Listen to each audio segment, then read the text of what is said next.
podcast Conversas de Valor é um oferecimento de Target Data Experience. Há 20 anos transformando dados em valor. Grupo Risotolândia, levando alimentação de qualidade para mais de 550 mil brasileiros todos os dias. Conversas de Valor. É um podcast feito com muito carinho, com muito esmero, muita dedicação. É um projeto gestado na pandemia e que tomou forma a partir de uma série de fatores. Conhecer pessoas interessantes. Eu quero agradecer aqui os convidados que têm passado por esse programa. Nós estamos no 13º episódio. Então esse programa ele é fruto de uma série de fatores positivos que têm acontecido. E eu quero agradecer a Risotolândia, que apoia esse programa, a Target Soluções, que é o meu primeiro cliente, Roberto Galli, meu grande amigo, né? E esse 13º programa, ele é a sequência de 2 anteriores, que é protagonismo feminino e mulher executiva. O título desse episódio de hoje é Mulher Empresária. E para falar sobre esse assunto, eu convidei a Denise, eu nunca sei, Denise, se é Remor ou Remor. Remor. Feito devido à correção, né? A Denise Remor, ela é empresária, ela é presidente da Magnetron, ela é autora de livros infantis, tem 2 obras publicadas, ela é patrona do Museu Oscar Niemeyer, ela é vice-presidente da Associação de Amigos do HC. Então, Denise, obrigado, viu, por abrir a sua agenda.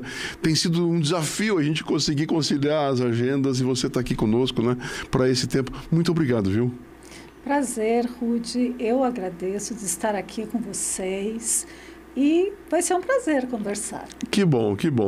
Denise, nós nos conhecemos acho que há uns 4 ou 5 anos, eu fui no seu escritório, você concedeu uma entrevista, o assunto era sobre educação corporativa e você falou algumas iniciativas que você tinha lá na Magnetron, né?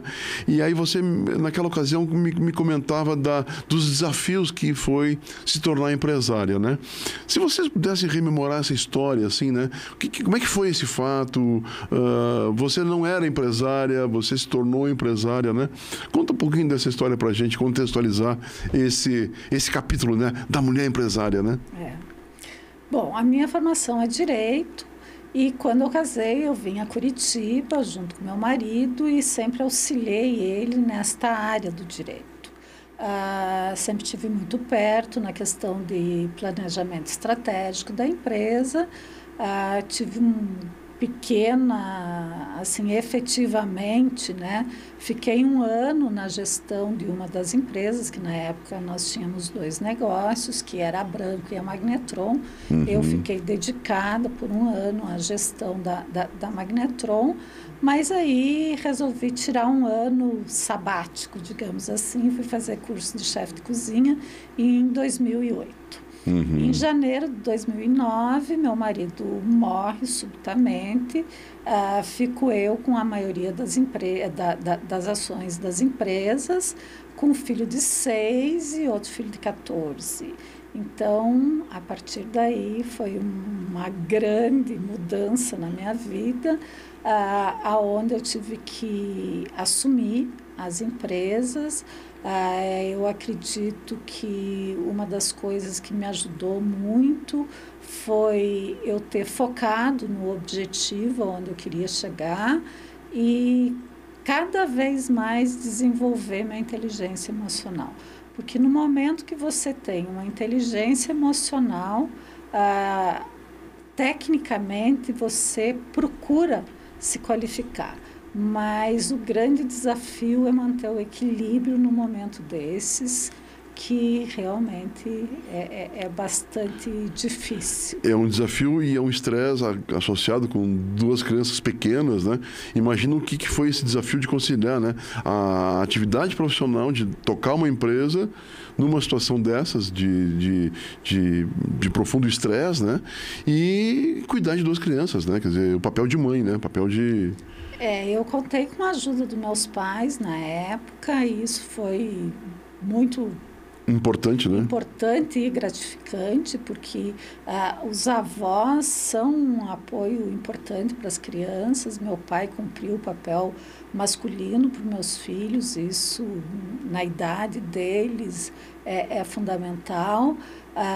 E eu sempre digo que ser mãe não é uma coisa fácil, porque é muito mais fácil a gente dizer sim do que dizer não, né? E eu acredito que eu nunca fui uma mãe boa, sabe? No sentido de ser uma mãe permissiva. Eu sempre fui uma mãe, assim, mais... De colocar limite. De colocar limite e dizer muitos nãos. E eu acredito que para formar o caráter, você incutir valores nos filhos, é extremamente importante isso, né? Você saber dizer não na hora certa e você colocar limites. E acredito que hoje são 2 homens, eu os criei com o que é o fundamental, né? Eles terem caráter e terem valores muito presentes. Que bacana, que bacana. A sua trajetória é uma história de você é uma guerreira, né? Você é uma vitoriosa nesse aspecto, né? Quantas e quantos passaram por isso e se entregaram, né? E você teve lá a fortaleza, teve essa percepção, né? De utilizar isso, né? Mas assim, eu passei 2 anos onde eu tinha um mantra que eu acho que eu repeti o dia inteiro, que dizia bem assim: equilíbrio, equilíbrio, equilíbrio. Então, isso me ajudou muito. E me ajudou, assim, eu acho que respeitar o próprio tempo e respeitar o tempo das coisas. Porque muitas vezes a gente quer acelerar o tempo para ver o resultado daquilo que almeja ou aquilo que foca. E o importante é nós sabermos que tudo tem o tempo certo. E no momento que se tem a consciência disso e o respeito pelo tempo, as coisas ficam mais fáceis, mesmo elas não sendo fáceis. Então, a gente conseguir, e eu acho que eu consegui isso de uma forma bastante positiva, lidar com o tempo de uma forma positiva, e isso me ajudou muito. A seu favor, né? A seu favor, né? Aliás, você está me comentando, você tem alguns empreendimentos que você hoje lidera, né? E eu perguntei a Denise sobre quem é que toca a empresa e ela fez assim, né? Soy yo, né? Soy yo. Soy yo, né? Ou seja, você está à frente de todos esses empreendimentos.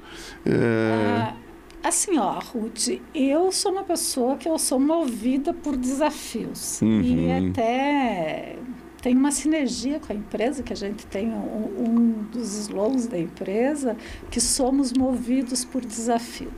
E eu acredito que isso é uma grande coisa. Eu gosto muito de trabalhar, eu tenho prazer em trabalhar e produzir. Então, isto é extremamente saudável para a minha pessoa e para a minha saúde. Então, me manter em movimento, sempre estar buscando coisas novas, sempre estar inovando, eu acredito que isso faz uma grande diferença. Hoje, no nosso segmento, dentro da Magnetron, a gente pode dizer que é a grande marca do mercado, é uma marca líder e uma marca que sempre está inovando. A gente, ano passado, fez o primeiro encontro de influenciadores do nosso nicho de mercado, que é uma coisa extremamente inusitada, digamos assim, porque o nosso mercado são peças para motocicletas, no mercado aftermarket, e nós temos influenciadores no Brasil inteiro. Nós juntamos toda esta galera, juntamos a nação magnalta e com isso a gente juntou uma força extremamente poderosa que foi positivo para a empresa e positivo para todos esses influenciadores, porque o nosso grande foco não é ter o influenciador por ter o influenciador, mas é nós crescermos juntos, nós os qualificarmos e através desta qualificação nós juntamos as nossas forças e juntos somos mais fortes. O mercado que você está inserida, esse mercado da Magnetron, né, é um mercado competitivo em termos de share, extremamente competitivo, além de ser um mercado que a gente não tem muitos dados oficiais, porque é um mercado bastante informal, ainda a gente tem uma informalidade muito grande nesse mercado, mas nós acreditamos que o legal é ser legal. Então, nós somos uma empresa 100% legal e uma empresa que procura sempre estar à frente e respondendo as perguntas antes que elas sejam feitas. E trazendo um produto novo para o nosso cliente, trazendo qualificação, trazendo várias coisas diferentes. A Motonic está nesse vetor aí da inovação, no sentido de estar à frente do seu tempo? Exatamente. A Motonic é uma startup que nós temos lá na empresa, e a Motonic é uma empresa focada em serviços e é onde a gente imagina que pode trazer e agregar serviços. Ela funciona como se fosse um clube para o motociclista, né? Ela está focada lá na ponta da cadeia, e estamos desenvolvendo produtos bastante interessantes para motociclistas. Então, procure lá no nosso Instagram da Motonic, e acredito que você vai se encantar. Que bacana, que bacana. E você tem uma outra vertente que é a Academia Duas Rodas. A Academia Duas Rodas, ela nasceu pela vocação que a Magnetron tem em focar em educação. Nós temos desde 2012, quando, enfim, as redes sociais estavam começando a pegar corpo, tudo isso, nós já fazíamos tutoriais no YouTube, trazendo qualificação e aprendizado para os mecânicos. Então, a gente começou assim com os primeiros cursos e tutoriais a respeito de injeção eletrônica. Hoje a gente já tem uma gama imensa de cursos que são através da Magnetron Cursos e Academia Duas Rodas. A gente acredita, a empresa, nós todos acreditamos que é somente com educação que a gente vai melhorar esse país. E quanto mais a gente qualifica e educa, a renda dessas pessoas melhora. Que bacana. Uma pergunta que eu ia fazer a você é sobre o ser empresário no Brasil hoje. Como é que você percebe isso hoje? Eu acredito que ser empresário no Brasil é uma coisa que não é fácil, porque a gente vive num ambiente hostil. Eu falei uma das questões antes, que é a questão da ilegalidade, da informalidade, né? Não da ilegalidade, da informalidade. Hoje a gente tem algumas coisas que nos são muito difíceis, que nem a insegurança jurídica que a gente vive nesse país. Outra coisa é o nosso sistema tributário. Nós somos vários países dentro de um país só, aonde as leis tributárias elas mudam, e isso acaba se tornando muito ofensivo, né? Ou seja, é um desafio diário. É um desafio diário, além de ser um desafio muito caro, porque você precisa de pessoas e você precisa sempre estar muito atento ao que está acontecendo, né? Denise, uma reflexão sua em relação ao planejamento, né? O início de tudo, por uma questão de um infortúnio, foi um episódio, né? Como é que você encara planejamento hoje, assim, para o negócio, para o empresário que está nesse mundo dente de serra que a gente vive, que você acabou de comentar, né? Como é que você encara o planejamento? Eu acho que tem que colocar na mesa não só as questões empresariais, mas também tem que colocar muito cenário. E hoje o cenário está bastante conturbado. Quem diria que 2 anos atrás, não, 2, 3 anos, já perdi a referência do tempo, nós estaríamos vivendo uma pandemia e não encontraria ninguém na rua. E, por um lado, assim, o nosso negócio cresceu bastante, porque aumentou os deliveries e tudo isso, mas também tivemos várias dificuldades. Então, assim, além de nós focarmos num planejamento de crescimento da empresa, aquele planejamento convencional, nós temos que levar em conta também o cenário. E o cenário mundial hoje não está fácil. Nós temos alguns conflitos internacionais que isso acaba impactando na nossa realidade aqui. A questão do dólar, que somos muito dependentes dele. Então, tudo isso nós temos que colocar dentro do balaio. Colocar no balaio e, a partir daí, fazer um planejamento, eu acredito que seja um grande desafio, mas é um desafio que a gente pode vencer, né? E é fundamental, né? Com certeza. É fundamental, né? Eu diria que se no passado a gente tem empresas de muito sucesso que não tiveram nenhum planejamento e cresceram por osmose, né? De forma orgânica, né? É muito raro hoje em dia uma empresa se estabelecer e ter sucesso ao longo do tempo sem um mínimo de planejamento, né? A gente fundamental, precisa né? ter principalmente governança, processos estabelecidos. Isso é fundamental para a saúde de uma empresa. Né? Denise, naquela nossa entrevista há 4, 5 anos atrás, você me falava sobre algumas iniciativas em relação a gente, né? Hoje, nas 4 empresas, você tem lá... Que população que você tem hoje? Aproximado, assim? Hoje nós temos mais ou menos umas 150 pessoas, quiçá um pouco mais, mas a gente andou muito em ferramentas tecnológicas. Hoje, dentro da Magnetron, nós somos referência, porque nós temos etiquetas RFID, a gente tem código de barra, QR Code. Muita automação, Muita automação. Isso nos ajuda, nos traz mais eficiência, mais assertividade.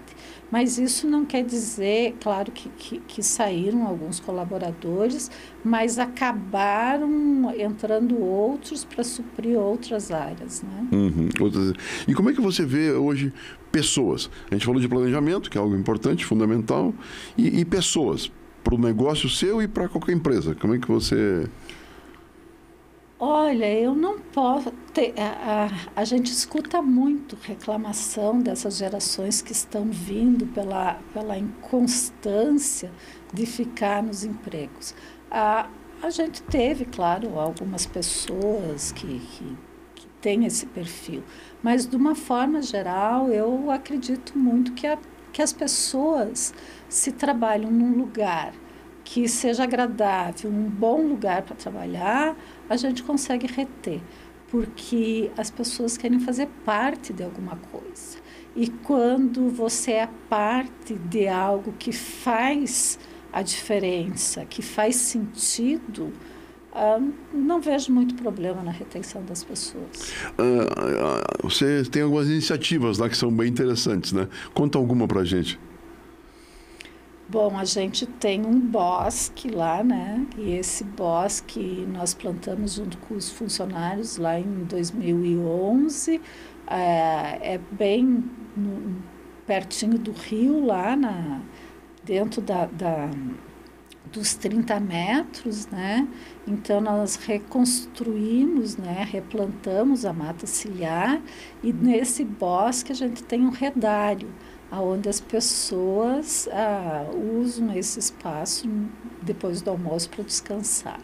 A gente tem, assim, eu acho que espaços muito agradáveis para as pessoas conviverem, conversar, trabalharem, porque a gente acredita que o trabalho presencial é fundamental.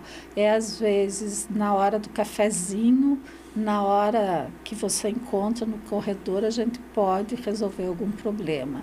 Eu acredito muito na interação humana, que isso faz toda a diferença. Então, nós temos vários lugares que propiciam isso, essa convivência. E isso está dando muito certo. Que bacana. Eu conversava há pouco tempo com o Adeildo Nascimento, que é um profissional que trabalha com cultura organizacional, né?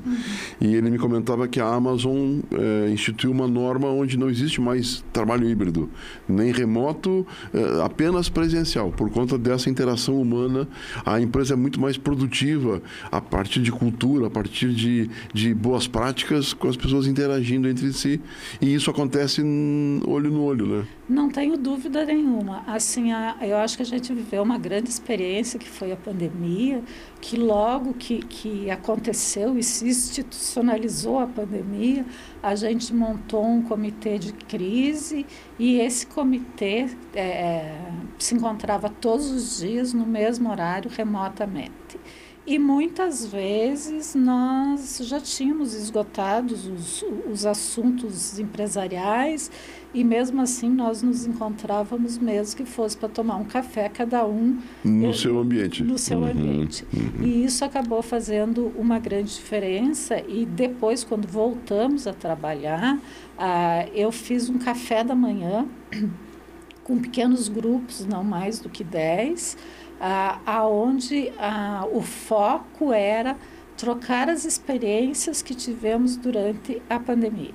E eu fiquei muito surpresa quando eu vi que o pessoal que teve que ficar trabalhando dentro da empresa se sentiu muito mais seguro do que muitos que ficaram trabalhando remotamente. Olha que interessante. Além do que eles se sentiram muito mais parte do negócio, parte da nossa organização. Denise, o nosso tema aqui é mulher empresária, né? Como é que você vê hoje esse tema, assim, né, da mulher, dessa questão de protagonismo, dessa questão de ter vez e voz, né? Como é que você, como uma empresária de sucesso, encara esse assunto? Eu acredito que todo ser humano deve ser protagonista. Claro que a gente sabe que tem a questão de gênero aí muito presente e, historicamente, a mulher foi relegada a ficar em casa. Mas eu acredito que se hoje nós nos qualificarmos, a gente se predispor a vir para o mercado, nós encontramos o nosso espaço. E não é porque eu sou mulher, sabe, que eu preciso ter esse espaço. Claro que são importantes cotas, tudo isso, mas não é só pelo meu gênero que isso deve acontecer pela minha qualificação, e isso acaba sendo o mais importante, sabe? Porque você dá espaço só por ser do gênero feminino e não ter qualificação, eu acho isso competência, muito, né? Competência, muito, entrega, muito resultado, delicado, né? Então tem que ter qualificação, competência, entregar resultado, tudo isso. Eu tenho tido algumas reflexões assim em termos da postura dos homens em relação a esse assunto, em relação a dar espaço para as mulheres, sabe? E tenho sido uma voz quase que única, assim, em termos dessa importância do homem falar sobre esse assunto, sabe? Você acha importante o homem falar disso? Eu acho importante todos falarem a respeito disso, mas principalmente os homens, porque é claro que tem muito preconceito ainda, e é importante vocês, sabe, trazerem esse assunto à mesa e a gente dissecar esse assunto. O mês passado uma aluna me procurou, tomamos um café, enfim, porque o assunto era bem sério, né? E ela me comentava que ela foi desligada de uma empresa, ela era executiva de uma empresa. E ela foi desligada e o motivo alegado foi porque ela chorou numa reunião, você acredita nisso? Então nós temos ainda no mercado esse tipo de postura. E quem a demitiu, quem a desligou foi um executivo, um homem, né? Que não admite que as emoções elas estejam presentes no ambiente de trabalho, né? Emoção é importante no ambiente de trabalho, tem que deixar em casa, deixar ali fora quando entra para a empresa. Como é que você vê isso como empresária de sucesso? Eu vejo assim, que a emoção, claro que é importante, Porque quando você coloca emoção naquilo que você faz, você coloca paixão e isso às vezes pode trazer coisas bastante positivas, mas a racionalidade também. Então tudo tem que ter equilíbrio, como tudo na vida. Você tem que seguir o caminho do meio. Quando se é só emoção, a coisa não dá certo. Quando se é só razão, também não. Então, tem que mesclar. Hoje em dia, a gente vê muito a falar assim, que aquela marca tem que nos emocionar, aquela marca tem que nos tocar. Você está trazendo uma emoção para o teu negócio, sabe? E por que não compartilhar isso? Mas eu acho que tem que ter a medida certa, sabe? Você não pode nem ir muito para um lado, nem muito para o outro. Você tem que ir na via do equilíbrio. Denise, para a gente ir para o encerramento, assim, né? Eu vejo nas empresas uma obstinação, assim, pela questão da inovação, né? Você citou alguns exemplos aqui de inovação no seu negócio, enfim. Olhando para esse aspecto, né? Você acha que tem uma dose exagerada nesse assunto? Ou realmente a empresa precisa inovar? Um recado que você possa dar para o empresário, seu parceiro empresário, né? A partir da sua experiência. Eu acredito muito na curiosidade, né? Quando você é curioso e você olha no seu entorno, você encontra alguns insights, você busca alguns insights. Você sempre estar fazendo as coisas da mesma forma, às vezes cansa. Então, eu acho que inovação tem muito a ver com criatividade. Você testar algumas coisas, você ter a curiosidade de entender o que está acontecendo no seu entorno. E eu estava até comentando agora há pouco contigo a respeito de um texto que eu publiquei, que foi essa coisa da intimidade do cliente, de você agradar o cliente, você conhecer, ter intimidade com ele. E aí, esse final de semana, eu estava conversando com a minha mãe, e a gente estava falando lá dos antepassados, dos meus bisavós, enfim, da cidade onde eles moravam, e até mesmo da forma que eles viviam. E veio para a mesa a questão assim, dos secos e molhados que meu bisavô tinha. E aí eu fiquei pensando a respeito disso. Gente, como ele tinha intimidade, sabia que os clientes, os clientes queriam, sabe? Porque ele conhecia os clientes, ele vivia em comunidade com os clientes, ele tinha intimidade com os clientes.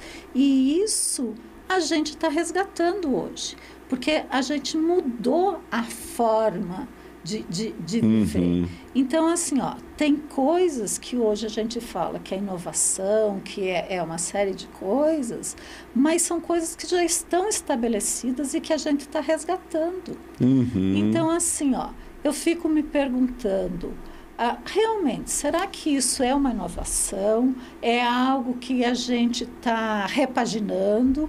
O que a gente está fazendo, sabe?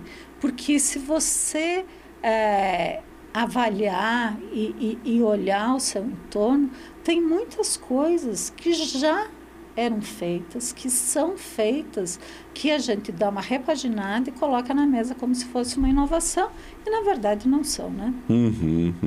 Ou seja, é mais para um modismo do que pela inovação em si, né? Mas é importante a tecnologia, claro, é importante várias ferramentas que a gente tem aí, porque o mundo está muito mais rápido, hoje a gente tem muito mais informação, e eu acho que menos conhecimento. O mercado está mais exigente, o cliente está exigente, né? E eu li esse texto que você escreveu, e você escreve muito bem, viu? Parabéns, eu tenho lido alguns textos seus. Obrigada. Alguns eu ouso até comentar, e você me responde gentilmente, né? E o de hoje você cita os seus bisavós, os antepassados, e você faz uma citação lá, que você cita Marcelino Ramos, né? Que é a cidade... que você nasceu? Não, é a cidade da origem da minha família. Tanto materna como paterna. E você é gaúcho ou não? Não, eu sou catarinense. Você é catarinense. Mas sou gaúcho de coração, porque minhas origens vêm de lá, né? Eu sou gaúcho, nasci na cidade de Pelotas. Olha só que Em bacana. 1960, que casualmente é o ano de fundação da Magnetron, né? Denise, olha, eu queria muito te agradecer pela generosidade de estar aqui conosco, compartilhando. Eu sei que a sua agenda é muito, assim, conturbada, atribulada, né?